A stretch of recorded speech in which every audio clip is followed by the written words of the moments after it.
Good afternoon, everyone. It is great to be live again. I feel like I've not been in live for forever. It's been a wonderful summer, but it's good to get back to work. But I'm excited about this month. So this month, we have coined this month launching Legacy Month. Now, September is all kinds of new beginnings, and we wanted to mark it by really launching into our next level of growth. So throughout the month, we are going to have lives with phenomenal people like Denise Nurse, who I'm going to introduce you to in a minute. You're going to see our brand new website. You're going to get insights to our brand story, where we've been, where we're going, and how we can support you. And it's just going to be a great month. Now, when I was thinking about who I wanted to interview to really kick off launching Legacy Month, Denise Nurse was the first person that came to mind. And the reason she was the first person that came to mind is because when I was thinking about what I wanted to achieve this year, how I wanted to scale, what I wanted to look like, Denise was the first person I went to. See, there was this conundrum between where I wanted to go and also me being the stumbling block. And when it came to moving past that, I knew that Denise was the person to help me with that. So it is an honor to introduce you to Denise Nurse. Welcome, welcome, welcome. Thank you, Katrina. Super excited to be here and to get the honor of kicking off this season. As you say, September, my son went back to school today. Hallelujah. Had an amazing summer, and it is the time we are all back to school and back on it and getting ready for Q4 coming up. Absolutely, absolutely. So Denise, you are many things. You're a mother, you're a wife, you're a serial entrepreneur, you're a lawyer, you're a TV presenter. So tell us, what is your story and how did we get here? Yeah, well, thank you. All of those things are true. So the story essentially is that I love to do what I love, and I happen to love a few things. And so my career and story is crafted around that. My first two initial loves are performing. I used to dance a lot as a child and take part in performances, and law. From a young age, I wanted to be a lawyer. So my first career trajectory went towards the law. I trained at a city practice in London. I then went to work for Sky Television because I loved media and performing, and it seemed like a nice blend. And eventually I had my own law firm because I also love business and being in business. So that's what led on to the entrepreneur track. And then the crossroads was in between. At Sky, I also won a competition which led to me becoming a presenter for them. So I was a weather presenter. I worked for Sky News, and previously and now I work for Escape to the Country for the BBC and on that show. And tying that all together, I came back to my law career and the legal business, which I co-founded with a good friend, Gandhi Patel, and we grew that business in London, then eventually internationally, and eventually sold it. And that was back in 2018. So I ran a business with her for 11 years. Wow. And now, bringing it all together, I love my current passion, and it's been a thread all the way through, has been helping others. So giving back. And so my business now is business and success coaching, which you touched on, which is that lovely blend of making sure our mindset's right and we've got the practical tools to actually take our businesses to the next level. I love that. I love that. So we're talking today about the journey of scaling because you've done it, you're experienced of it in it. And we're talking about the journey of moving from a technician to the manager, because sometimes that is the biggest hindrance. And so I first got to know you, I guess, as part of that journey. So I joined Black Founders Hub, which is an amazing organization that you founded with David McQueen and Rashida Abdullahi. And it was really a transformational year for me. It was just amazing. Before we go any further, let's talk about Black Founders Hub, because I think it's so important, just from a business perspective, a social perspective, the vision, the values, just everything. So let's touch on that. So Black Founders Hub was founded in 2020, as you say, with David McQueen, who I'm sure everyone knows David, an amazing executive coach, a speaker, an educationalist, who's so many things, an excellent writer. and spreader of great ideas. And Rashida Abdullah, a fellow lawyer, city background, who'd also launched her own business focused on law in Africa and the UK. And we got together in 2020. So that was post the sale of my business, because the thing I'd noticed that had made a shift for me was being able to be around other people who were doing what I wanted to do and aspiring to where I wanted to go, and finding people that I could connect with. So the essence of Black Founders Hub is it is a peer networking group for Black founders in professional services, because I thought we were a specific group. Professional services, there are so many of us who have studied, who've done everything our parents told us. We've got our education, we've got the letters after the name in the papers, and then we've had pretty exciting careers and reached quite high levels within the corporate structure. And then some of us have or are about to start out on our own and build our own. And then it's like, where do I go?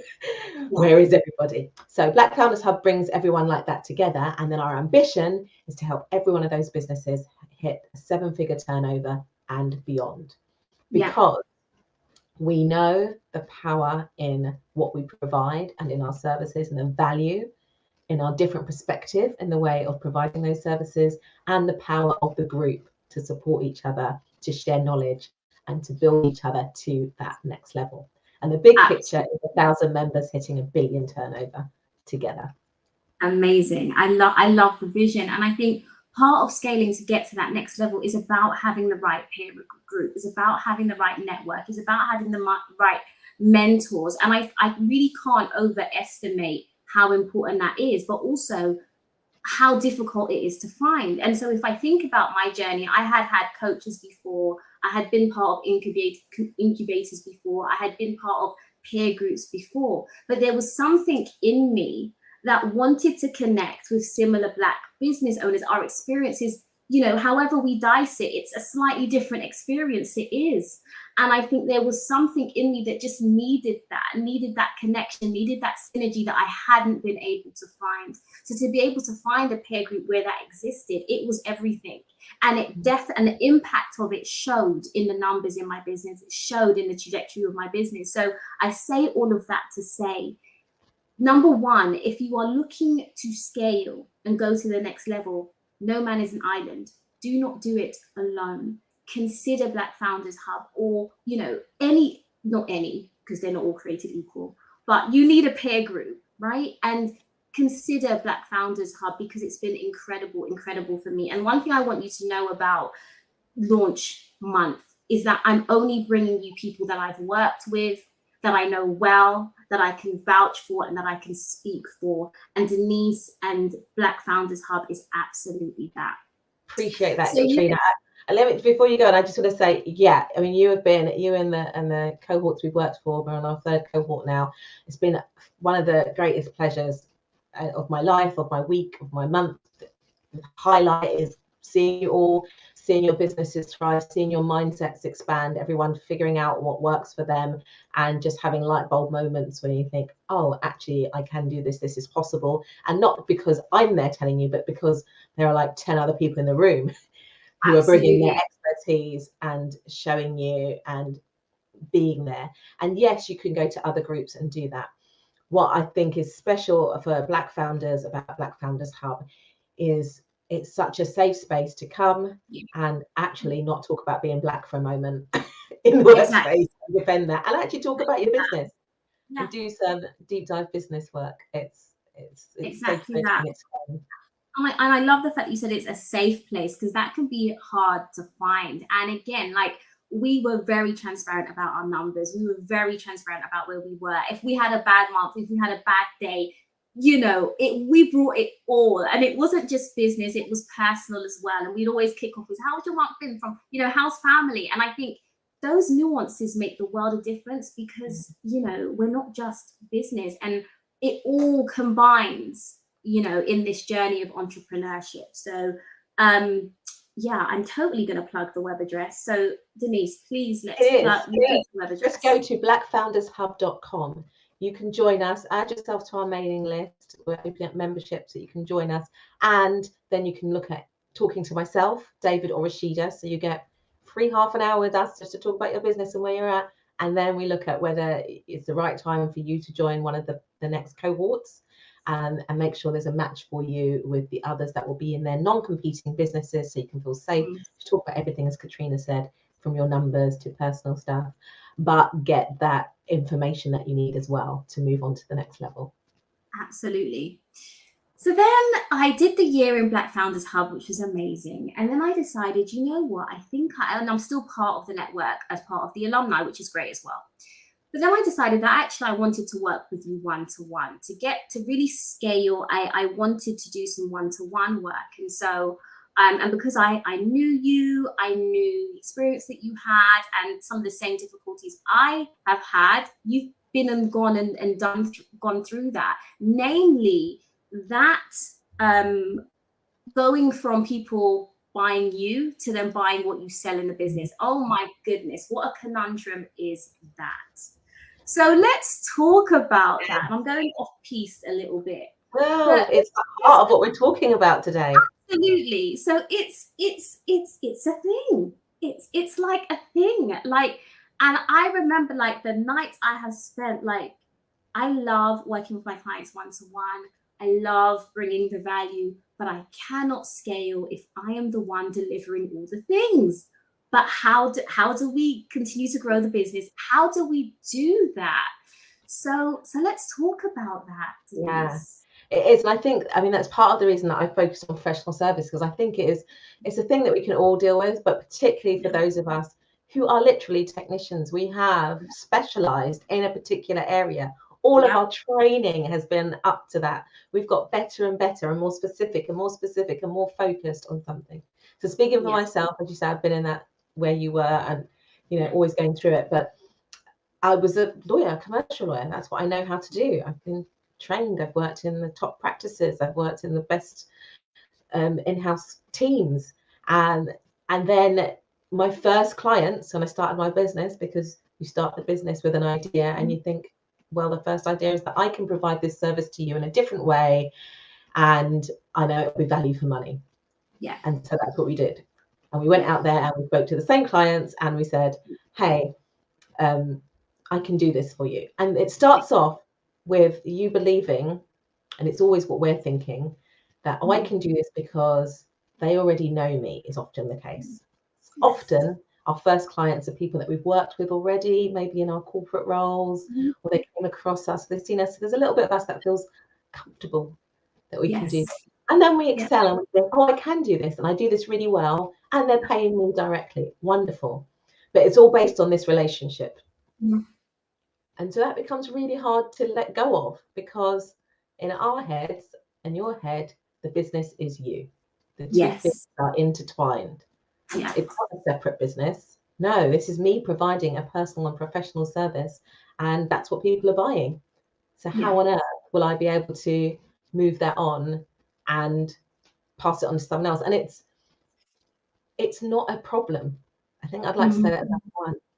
It's not a problem. Once we identify it, we think, oh no, this is terrible. I can't, how do I deal with that? It's not a problem. It's actually totally natural. Of course, that's what we're thinking, because it's how we've been trained. So first thing is just to recognize that it's a perfectly natural thing as someone in professional services and who has been a trained technician to see themselves in that way and to behave that way. And I think, first of all, we need to applaud ourselves that we've taken the first step of starting a business at all. Absolutely. And getting a customer and get paid. Like, well done. All right, enough beating ourselves up. Let's go, well done for that. Okay, now what? Yeah. And I think, the breakthrough for me came when you helped me reframe that. And I remember us having a conversation in January, and I was in Jamaica. I think you were either in Barbados and the world we live in, right? Or about to go. And it was just almost like an epiphany where you were just like, you are not your business.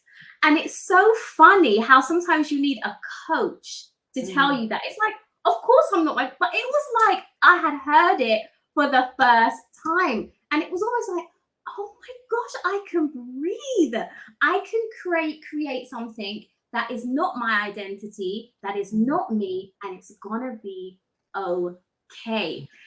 it's gonna be okay. And I think like the value of this, if you've never had a coach, honestly, it's life changing, because it's like having a mirror and having someone just tell you how it is as opposed to what you see. Because it's funny, the lens that we have as entrepreneurs isn't always entirely accurate.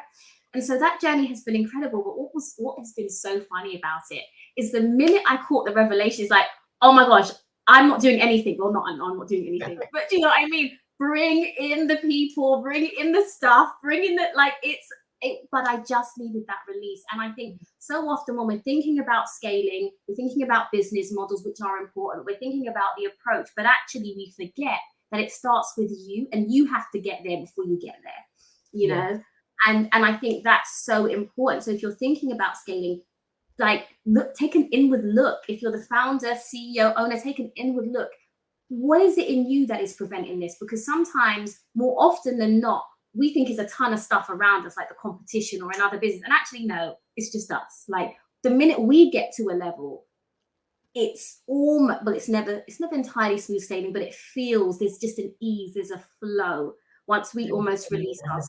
I agree. And see, in my journey, I went from this lawyer who thought, I will start this business with my co-founder, and we had a big idea and a big vision. It was all about flexible working, and for lawyers it was releasing them from the shackles of being behind a desk in an office, working on things within a time scale which didn't always work, and going, oh no, you could work from home, you can cut the travel time and maybe work at 6 a.m, take the kids to school, come back and finish whatever you had to do. As long as you get the client work done, that makes sense. And then we could be more efficient with our costings. So we had this big vision of where it was going to go, but it started with us doing the work. But one of my aha moments, which came from working with a coach, was when I realized, when it was pointed out to me, that I had on my business card CEO, because that was just the title we divvied up. But I hadn't really lived into what that meant. Right. And so the question was, oh, you're the CEO. What does the CEO do? Right. And it seems like a straightforward question, but it hit me in a similar way. Like, oh, I'm not the lawyer who was just delivering the work and hustling and getting. What does the CEO do? Oh, I'm setting the vision. I'm setting the culture. There may only be two of us, but we need a vision and a culture, and we need direction and strategy. And the second question was, well, who's in charge of sales? And for most businesses, when you start up for a long time, in fact, right the way through, it's usually you, the CEO. You are out there, but we confuse that with making it mean it's us that's the most important part of the business, as opposed to the process behind that sales. And we're just very good at articulating it, maybe, or connecting with people. Doesn't make it us. But those two light bulbs are like, oh, I'm the CEO. I need to separate myself into, I am leading this business. This is not about me. And two, with the sales part, and we can talk about that in a minute, because that's another issue for technician to entrepreneur. But with the sales part, it was looking at, where do I bring the most value to this business? And when we're thinking about ourselves purely as a technician, we think it's in the pure delivery of the end product. And we miss that part where we're actually the engine for bringing in ideas and bringing in business. And we then have to start to adjust to allow time to do that. Otherwise, there is no business. You can be the best technician, but with no sales. Absolutely. And it's really interesting, because I think transparency moment, I'm kind of in that space where it's like, actually, Chini, you are the CEO. Like, because even when I say it, like, even when I go to write it, it's like, really? But CEOs don't look. I have a vision of CEOs, and it's I'm kind of in that space where I'm actually beginning to own it, and we'll probably do some work in that, probably in our next session. But it's like, actually, you are. Do you know what I mean? But it's those things, those nuances that we really don't think about. So let's talk about sales, because honestly, that is one of the hardest things to let go. It's like, am I really going to trust the revenue of my business to somebody else? Like, really? And yet it's part of the journey, right? Yeah. So it is part of the journey, and it's the trusting the revenue. That's an interesting way of looking at it, isn't it? Am I trusting this part? Any part of your business to someone else. So it often starts with delivery. Like, am I going to trust someone else to deliver this? Yeah. And the question is, the way I always framed it was, well, for me, I'm excellent at what I do, but I know there are other excellent people who'll be excellent at other things. There's something they bring to the table, so they can do that. It's the same with the sales. There are excellent people. But really with sales, what you're doing is selling. It's not even selling, it's telling a story and communicating and letting your customer know how what you have can change their lives. And it sounds grandiose, but that is at the core of all of our businesses and our passions, right? If you're selling toothpaste, you genuinely believe that brushing your teeth every day is going to keep your mouth healthy, is going to prevent. It's not just I'm selling a tube of toothpaste. It's like, this is important for you. You have to have this because it's going to change, keep you healthy, it's important. There's a reason why I'm out here. Now, does one person need to be the person doing that? No. But the person who needs to teach others how to do it is the one who cares the most about that product. Who can articulate that vision, who can say it's not just a tube that gives you toothpaste, it's no, this is why this is important. And it's the same with our businesses. So bringing in that team becomes about expanding our vision, knowing how to share it, knowing how to excite others with that passion so that they want to go and share that message as well and help other people, which is a true honor and a privilege as opposed to something to be scared of. It is. And I like the way you frame sales, because a lot of people think of sales as a dirty word, and it really isn't. And a lot of people have to go through that process of actually, you're delivering something of value, something that people need. And so, reframing that as well is really important. So there might be some people watching this and thinking, do you know what? I always planned to be in my business. I can't imagine doing anything else. I never really planned to sell. Like, why is it important that people even think about separating themselves from their business? Why is that important regardless? Let's just start with the basics. And this is me putting my lawyer hat on as well as my coaching hat. Your business, if we're working at this level, our business will be a separate legal entity. So I'm not talking about sole traders who are kind of, just running things and calling that their business. No, you've set up your corporate legal entity. It is separate. Yeah. It's its own being.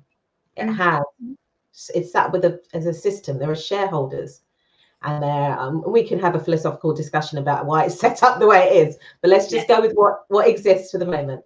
You have shareholders, and then you have directors and executive officers whose job it is to run the business and keep it going.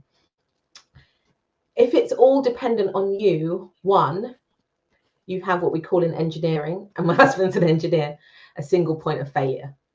And I don't mean failure as in you've got something wrong. I mean, if anything happens to that one point, everything crumbles. There is no business. So if nothing else, it's our duty to start to build some processes and some systems and just what could exist here without me. That's a really sobering way to think about it. It really is. So even some people might say, I'm not even interested in scaling, or that just puts a new spin on it. Actually, it's not about us, but we go back to legacy, which is our core value. It's about the legacy that you want to leave, and it's quite difficult, near impossible, to leave that legacy if you are, like you say, that point of failure. So I love that. And that's most brutal. And then on a day-to-day business, and where I might meet a lot of my clients at the moment, is the point where you reach exhaustion. So just on a very day-to-day, if you're the only point of everything, then when you want to take a break and have a holiday, you don't think you can. So you don't, which means again, you're putting everything onto that single point, which is pushing that single point to breaking. Like, everything needs a rest. And again, I'll go back to manufacturing and to something tangible. If you just keep pushing on the same thing, don't give any maintenance time, then it will break. So you need to build in some resilience. You need to build in some other factors, someone else who can come in and take over, or to look after certain aspects for you. And that is just taking care of business and taking care of yourself. As simple as that. So even if you're listening to this, I know you secretly do want to scale. But so let's start being honest as well. Let's talk about that kind of secret dream inside you. You're like, I would like to, but it sounds like too much hard work. So that little secret voice inside of you is like, well, if I didn't think it would break me, I would do it. Speak to that part of you. It doesn't have to break you. In fact, the big secret, I don't think enough people know, is that once you get past a certain level, it's the opposite. It's so liberating. It's like, damn, that's why these people want to be CEOs. Oh, I get it now. So once you get past that level, right, now I can employ a couple of people to do things and have my holiday, and the engine keeps running. Yes, I still work hard, but that base level is taken care of, and I can grow from there. And I am passionate about us getting to that level at least. It's like, okay, I get it. You want to stay safe and small and it's manageable, but you're always on the edge. So let's push through, do that next bit. It's like training for a 10K or half marathon or whatever it is. There's the initial, I can run a 5K. And then there's the reality of, I've got to go, what? Just 3 times as long to do my half marathon. This is painful. And then one day you hit it and you're like, it's not so bad. It's a great, I can do literally. this. Literally. So it's worth pushing through. I really want more of us to go, look, dig deep and think, if I did that, imagine everything I've got now, but with that extra layer of ease, because I've now brought in systems where the business can run more independently from me. It doesn't solely rely on me. It's a backup. It's a plan B within my business. Yeah. Fantastic. So what practical advice would you give to someone that's sitting there thinking, you know what, I feel like I'm ready to take that journey from technician to manager. Where do I start? What are some practical kind of first steps? The first step, as with anything, is acknowledgement. So we've got to recognize that is where we're at, and we can do that by just doing a bit of an audit of what we do, what we think. Like, what are we doing all day, and what are our thoughts about this? Like, what are our thoughts about what our job is in the business, and just seeing it. I'd recommend you write that down, like just doing that and seeing what's my day like, what am I delivering, and you'll see it in black and white once you've written it. Oh, right, I spend most of my time delivering, and maybe only 5% of my time doing sales, and maybe 5% of my time sorting IT, and that may be working right now. That's not an issue, but it's just to acknowledge that, what I'm doing at the moment is being a great technician and getting in a few clients and doing that. If I want to scale, what would it look like? And this will probably feel quite scary at first. What would it look like if I was doing 50% of that and upping my levels of everything else? If I was upping my sales and bringing in more business, and start to play in that area and see what that brings up for you. Probably abject fear. And a lot of worry about, what's the point if I bring, this is where I used to be. Well, if I bring in more work, who's going to do it? I would literally be scared going out to sell, because I'd be like, I think I would win the work. And then what? And then what? And then what? Which allows you to come back full circle to go, that's a great question. Then what? What would you do if you suddenly landed this massive contract? How would you deliver that? What is it about what you do that can be disseminated in a different way? And we can start that process. But step one is technology, and you do it with just getting everything out of your head and audit. What do I do? How am I doing it? And really letting that sit. Second thing, practical thing, I would say, get around other people who've been there and done it, or are on the journey. So we've talked about Black Founders Hub. There are networks. No Black Founders Hub existed when I was running my previous business. I joined a women's network for women CEOs who are turning over a certain level. I was the bottom of that level. So it was wonderful to be in a room with women ahead of me who are, were turning over millions or hundreds of thousands at that point, and to learn from them. And the biggest thing I learned was, everyone's working it out.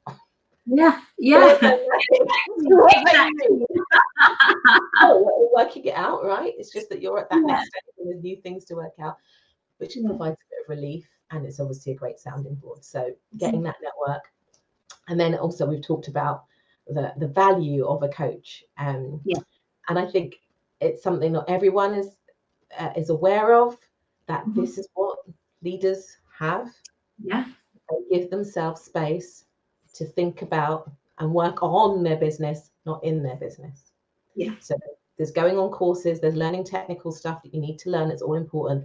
And then there's space for you to work on your business in that bigger sense, and finding a coach that you can work with to do that, I would say, is an essential part of your toolkit. It's essential. It's essential. Like, and I wrap all of that up in thinking of yourself as a thought for yourself.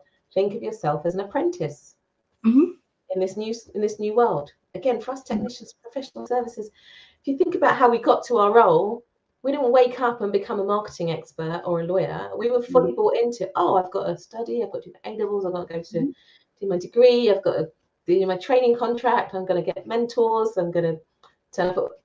We accepted that there was work to do. And then somehow we tell ourselves off that we can't do this straight away. Absolutely. But I just an amazing CEO and I've got all the answers. Because you're just starting the journey. So let's accept that. I'm an apprentice. I'm learning. Yeah. And you know what? The irony is, I think the more I grow, the longer I'm in business, is the more I actually invest in personal development, which seems like, and it's like the more is like, no, it's, I need it more. Like, it's like the further down the road you get, it's more like, no, actually, I think it's amazing. You don't think that, but I think once you realize the benefits of it, how fast it accelerates your growth, you're like, I'm never going alone ever again in life. And it's wonderful. So yeah, absolutely. If you never had a coach, definitely worth the investment. The return is infinitely more than the investment. So absolutely. So I want to talk about the comments actually that you made on this live, which again, what just incredibly thought-provoking. So you said under this post, you mentioned believing new things about who we are and what we can do is the start of monumental change in our lives. Like, yeah, let's break that down a little bit. Yeah, let's breathe on that a minute. We started with the interesting journey that I've had, but what I love is the interesting journey so many of us have had. I find us all fascinating and we've all got lots of stories. But each one for me was about seeing myself in a new light and then stepping into that. But the first step was I had to be able to see that. So sometimes that comes from exposing yourself to new things and ideas, which is where a coach might come in, or the networking group. So, we've talked about a few of them, but the career shift I had from law to TV was a huge shift. That was about seeing myself as something other than this lawyer that I'd set myself up with, the title, the accolade, all the studying. And then there was this opportunity presented of, the question was actually, do you think you can cut it? Could you be a presenter? Question. Well, I actually do. I think I could. I've never thought that before.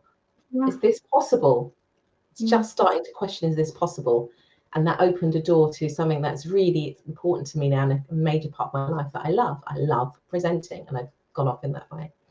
So bringing it back here, it's the same with business. It's like the question, the reason, part of the thing with Black Founders Hub is to get us to question the limitations we've set on ourselves. If we're turning over 20,000, what are our thoughts about whether we could turn over 100,000? Have we even considered that 6 figures is possible? If we're turning over 100,000, have we considered 500,000? And if not, why not?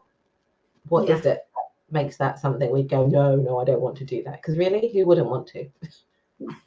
What would you do with it? You could give it all away if you wanted to, but if you knew you could be doing the same amount of effort and making that amount of income, why would you not want to? So it's starting just new possibilities. And the minute we allow our brains to do that, to just even think about it, we open the door for those changes to start to happen.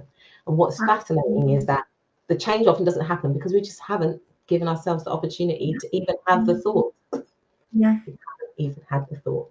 So that's the invitation to just think a bit bigger or differently. I love that. Giving ourselves the permission and the freedom just to believe that it's possible. It's all possible. And it's funny how the mind works. The minute you open yourself up to the possibility, the how comes. The how all out there, especially in our internet age, right? You can Google anything. There's a whole list of hows. So if it was all about the how, we'd all be doing it. You can find everything that will give you a step-by-step. And I often do on a very practical level. I'm like, oh, the washing machine's broke. Like, Google, how do I do it? How do I fix it? So you can Google, how do I scale my business? 10 steps to scale your business. Do this, do that, do that, do that. Okay. Question is, how many people really do the 10 steps and then can say, oh, it didn't work? Most people don't really do the 10 steps. They might do 3 and then stop, because really they never believed that that was what they were going to do anyway. Absolutely. So, and there are real barriers. I'm not saying there's not real barriers and things we overcome, but it's back to that mindset of when we're starting out, for us professional services people, you're starting out on that journey, you knew you were going to be a quantity surveyor or a marketing, and whatever it took, you were going to get there. And you studied and you went for jobs and you dealt with getting them or not getting them rejections, and you got there. So similarly with these goals, it's like, oh well, I'm going to get there. The how is I'll take these steps and I'll figure it out, but I am actually going to be there. Exactly. This moment, that is going to be, it's such a good moment. It's amazing. And so you said something else. You said, let's talk about how many of us are scared to scale because we are really scared of success. Yes. Yeah. So that is that Marianne Williams quote, which I think is attributed to Nelson Mandela sometimes, but our greatest fear is not a failure, but it's the fear of success. I'm butchering her quote, but because actually when I look at it, people are worried, and when the work I do with clients and on myself, it's not that we don't know how. And sometimes it's not even that we don't think we could do it. We worry about, what if I did do it? What would that mean? Would I change? Does it change who I am? Does it make me so business focused that I lose all the wonderful heart and essence of the people and the empathy and all these other things that I love? Because we have an image of what being in business might be. Is my life going to be all about work and I lose my family time? I'm looking to have a balance and do more. Again, lots of the examples we see, people who are successful in business look like they don't have any other life. Like, oh, have I got to become singularly focused? So there's a lot of fear about, if I want this thing, does it come with trappings that I don't want? I don't want that. I value my family time. I value my passions. There are other things I want to do. What am I saying no to say it?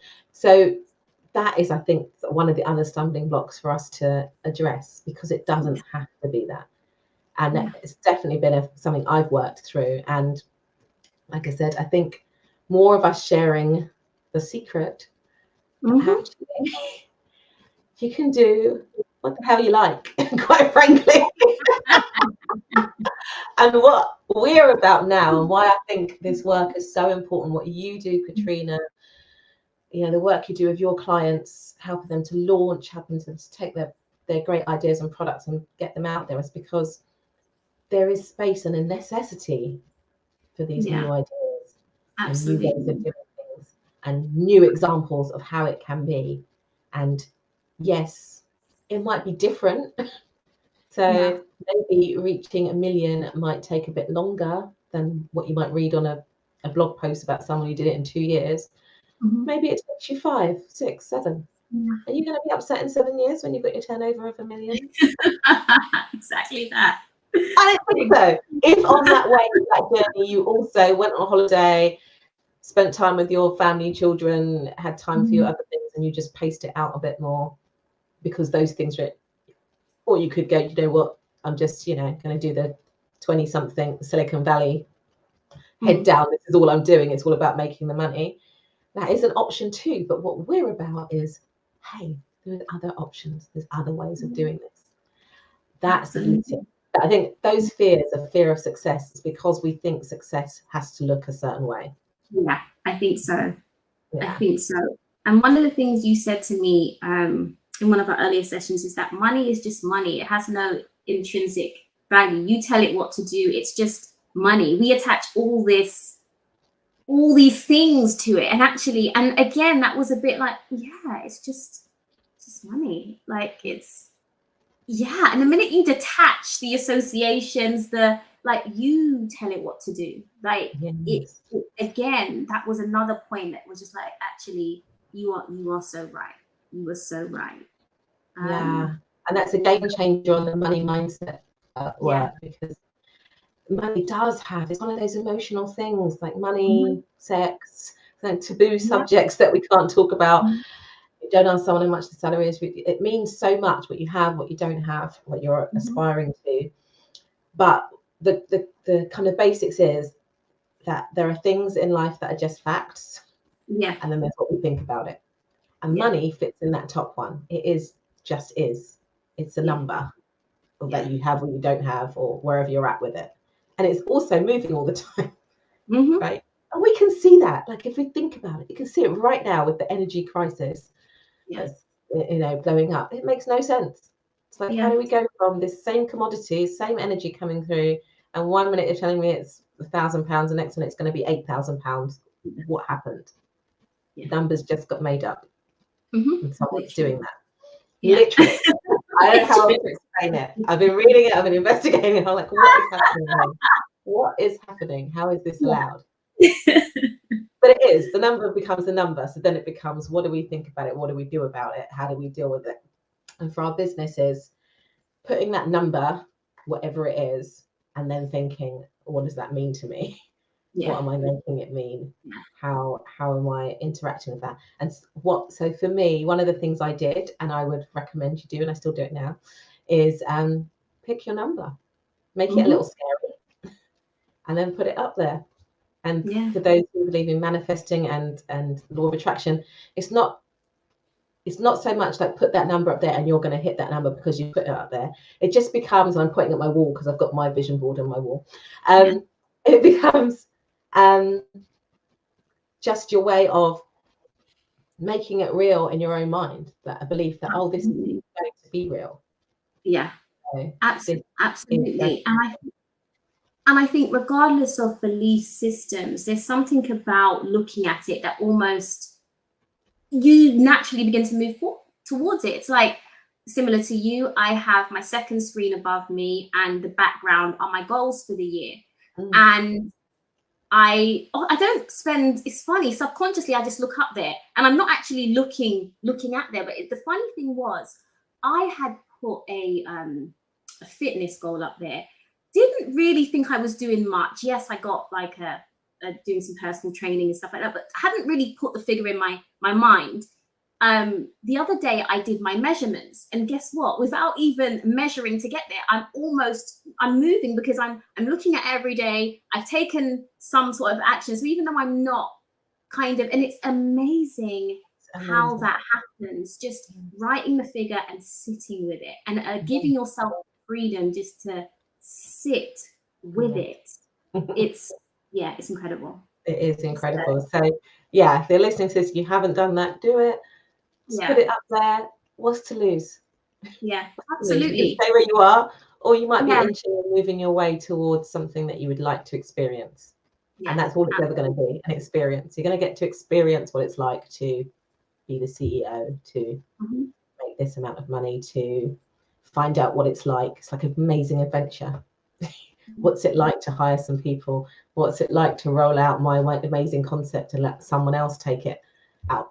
And the other thing that I like to think, I don't know about you, Katrina, but I like to think of my business talking about separating the identities. So being a technician to separating yourself from the business as my children. Whether you have children or not, I think you can relate to the idea that you have a child and you've birthed it, or you've created it, or it's come from you, or you've adopted them, but they're in your value system. You're responsible, and there's at the beginning there's a lot you have to do. They're not going to survive unless you are doing everything in some way. And most of you don't even know what you're doing. You're just making it up and you're trying your best. But gradually you're doing your job best if you are helping them to be independent. And your business has to become independent of you.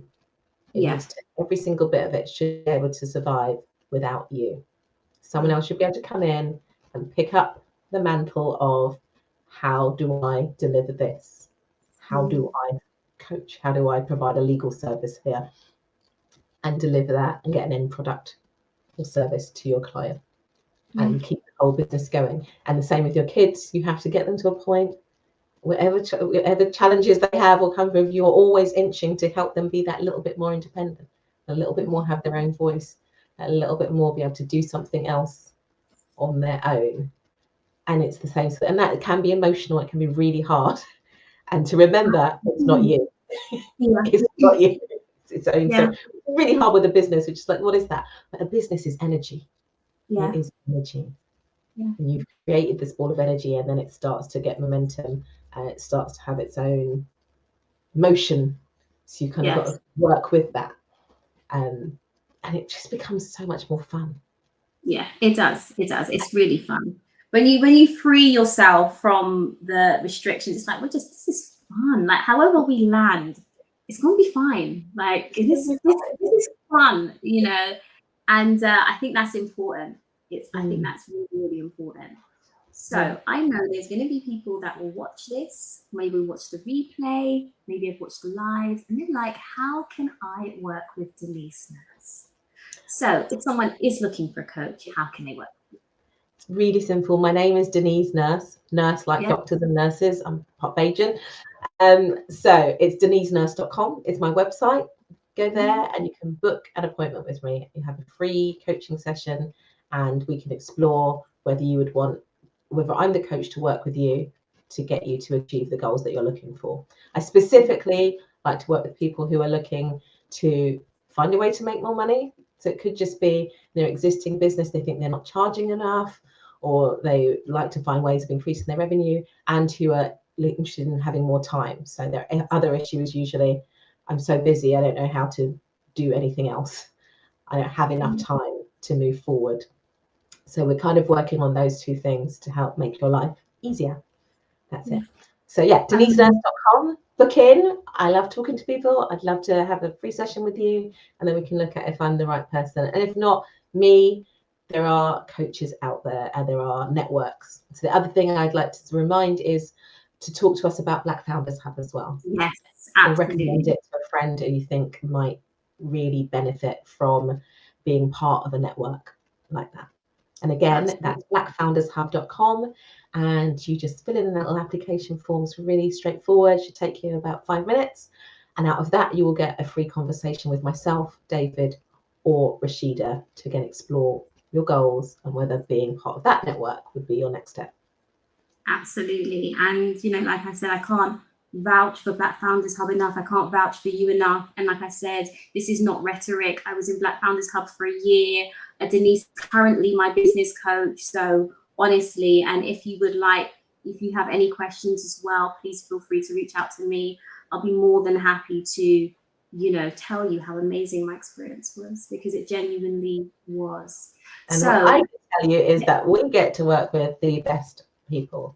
Katrina, what you do with Launch Strategist and what you do in this work, you're doing so much, providing value, helping people on this journey, moving themselves forward. And I didn't understand until working with you just how much you do and the way your process works. And it's delight working with you, but your process is gold dust. So all I can say is, you know, that's helped us with Black Founders Hub in our launch sequence and how we brought on our new cohorts. We're about to go into another launch sequence coming up for this final quarter using our blueprint from the Launch Strategist. So it's another, in terms of our hows, it's something to really think about if you're in that stage of launching, moving forward, getting something new out there, or repeating a previous sale and just want to do it better. So you probably already know because you listen to this, but just a reminder, I do than Katrina and the Launch Strategist group and what they do to work with to get a good process. Really good process. Thank you so much, Denise. And so, you know, throughout this month, you'll be hearing more about what we do, how we work, what we offer. I'm just warming you up at the moment. So in the meantime, feel free to go to our brand new website, thelaunchstrategist.com. I'll be telling you more about that as the month progresses. But, you know, the purpose of this live was just to let all of you know, listening, whatever your scaling plans, whatever your launch plans are, it really begins with that work with you as the owner, as the CEO, as the leader. And so a coach is invaluable. So thank you so much, Denise. I knew it would be gold, and it absolutely has been. I'm all geared up for our session next week, our next session next week now. And, you know, thank you for your time. Yeah, really, really appreciate the work you do and the impact you've had on me and my business. So thank you so much. Yeah. Thank you, Katrina. What a way to kick off September. Let's Absolutely. go. Absolutely. Thank you so much. And for those of you listening, thank you so much for joining live. Those of you that will catch the replay, really appreciate your views. Do feel free to comment. I always come back and look at the comments, like, share if you think someone's going to really benefit from this. So thank you for watching, and I will speak to you. In fact, tomorrow is our next live with my web developer, who I'm excited to introduce you to. So tomorrow night, our next live at 7 p.m. So come join us then. Details will be on my page. Thank you, and have a blessed rest of the day and rest of the week. And thank you so much, Denise. So we'll speak soon. Take care. Bye.